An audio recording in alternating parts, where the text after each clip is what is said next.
Monumen ini bernama Monumen 1000 km Anyar Panarukan. Dibangun untuk mengenang sejarah pembangunan jalan raya sepanjang 1000 km Anyar Panarukan pada zaman pemerintahan Gubernur Jenderal Herman Willem Dendels pada tahun 1807 sampai 1810 silam. Monumen 1000 km Anyar Panarukan ini terletak di Desa Wringin Anom, Kecamatan Panarukan, Kabupaten Situbondo.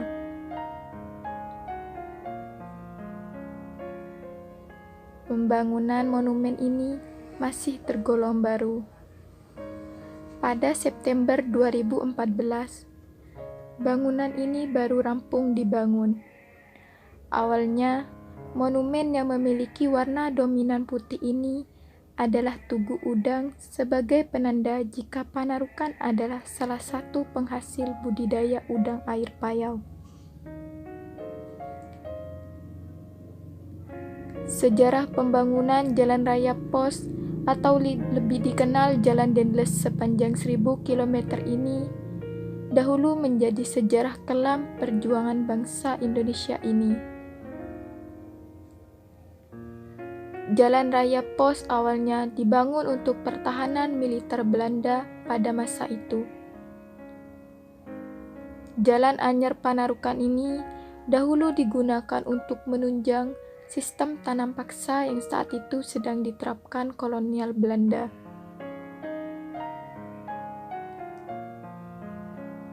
Selain itu, jalanan ini juga dibangun untuk menghubungkan antar karesidenan dan kota-kota yang dianggap penting. Dengan adanya jalan ini, hasil bumi dari kawasan Pulau Jawa lebih mudah dikirim ke pelabuhan-pelabuhan untuk selanjutnya dibawa ke negeri kincir angin Belanda. Jalan ini akan selalu mengingatkan kita pada kekejaman Gubernur Jenderal Belanda Herman Willem Dendels terhadap bangsa Indonesia. Untuk membangun jalan ini, ratusan orang yang bekerja meninggal dunia.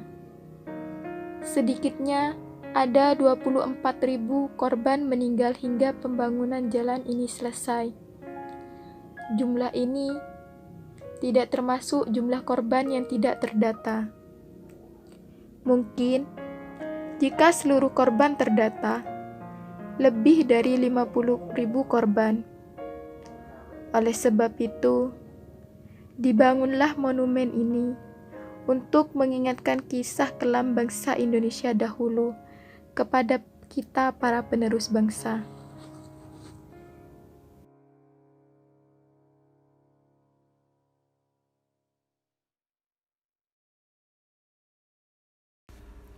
Ketika berkunjung ke Kabupaten Buleleng, Anda perlu menyempatkan waktu untuk datang ke Monumen Tri Yuda Sakti Singaraja. Monumen ini merupakan bangunan yang didirikan oleh pemerintah Buleleng untuk menghargai jasa para pejuang dari Kabupaten Buleleng. Oleh masyarakat setempat, monumen ini juga kerap disebut sebagai Tugu Tiga. Secara khusus, monumen ini merupakan bangunan yang didedikasikan untuk 3 pahlawan. Ketiganya yaitu I Gusti Putu Wisnu, Kapten I Gede Muka Pandan, dan Mayor I Nengah Metra. Mereka merupakan pahlawan yang memiliki jasa besar bagi masyarakat Buleleng. Tak heran kalau pemerintah setempat berupaya mengajukan ketiga nama tersebut sebagai tokoh yang memperoleh gelar pahlawan nasional. Lewat keberadaan Monumen Tri Yuda Sakti Singaraja, kita dapat mengetahui jasa yang dimiliki oleh ketiga pahlawan tersebut. Selain itu, Tri Yuda Sakti memiliki desain yang begitu megah dan menarik untuk dijadikan tempat sebagai berfoto.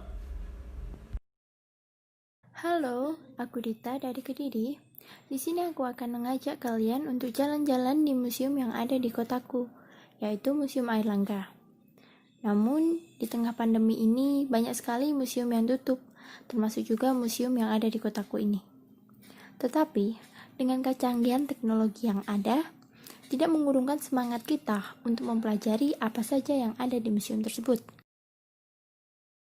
Museum Airlangga. Museum ini terletak di Jalan Mastrip nomor 1, Kelurahan Pojok, Kecamatan Mojoroto, Kota Kediri. berada di sebelah Gua Silomangkleng. Museum ini didirikan pada tanggal 30 November 1991 dengan cakupan luas sekitar 6.670 meter persegi. Ketika memasuki area museum, akan terdapat dua gedung utama. Yang pertama adalah gedung arkeologi dan yang kedua adalah gedung etnografi. Harga tiket masuk ke dalam museum ini cukup murah. Terakhir kali saya masuk, harga tiket untuk dewasa sekitar Rp2.000, sedangkan untuk anak kecil hanya sekitar Rp1.000. Di dalam gedung arkeologi, menyimpan berbagai macam barang peninggalan kerajaan Kediri berupa bebatuan. Di antaranya adalah patung dewa-dewi seperti Dewa Siwa dan Dewi Kili Suci, arca Dwarapala, arca Durga, arca Buddha, arca primitif, arca Wisnu, batu angkat tahun, dan masih banyak lagi.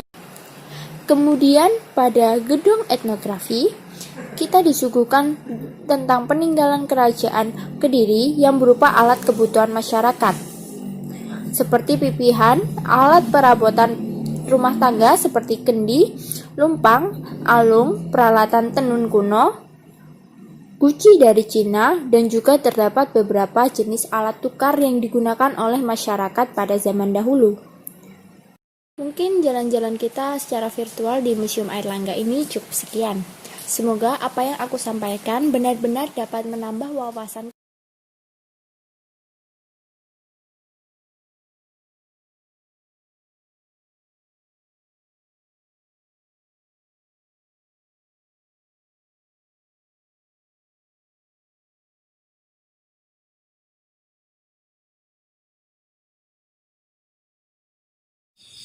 Museum Sangiran terletak di Sragen, Jawa Tengah, tepatnya di Kecamatan Kalijambe.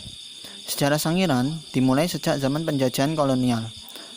Awalnya, Du Bois Eugene tidak tertarik dengan fosil di Sangiran dan berpindah haluan ke Museum Trinil. Lalu, pencarian fosil dilanjutkan oleh Gustav. Ia lalu menemukan fosil kranium atas yang diberi nama Sangiran dan banyak fosil lainnya. Lama-kelamaan, Sangiran dilirik pemerintah dengan dibangunnya museum dan laboratorium pada tahun 1977. Dan pada tahun 1996, Sangiran diakui oleh UNESCO sebagai warisan budaya dunia, lalu dibuka untuk umum di tahun 2011. Di museum ini terdapat banyak fosil-fosil dan artefak-artefak prasejarah serta berbagai ilmu prasejarah yang dapat menambah wawasan kita.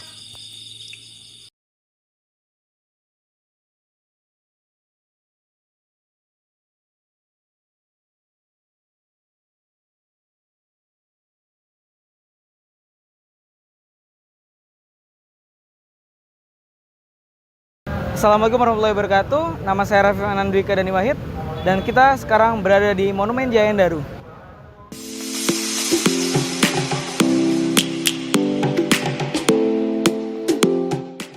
Monumen Jayan Daru adalah ikon Sidoarjo yang melambangkan dinamika masyarakat Sidoarjo dengan banyaknya pelaku UMKM di dalamnya. Seperti pelaku UMKM kerupuk, untuk itu ada ornamen kerupuk pada Monumen Jayan Daru. Monumen ini terletak di alun-alun kota Sidoarjo di Jalan Ahmad Yani sebagai pusat dari kota Sidoarjo. Monumen Jayan Daru diresmikan oleh Bupati Sidoarjo yaitu Haji Saiful pada tanggal 29 Mei 2015. We must merely make a start. Savannah.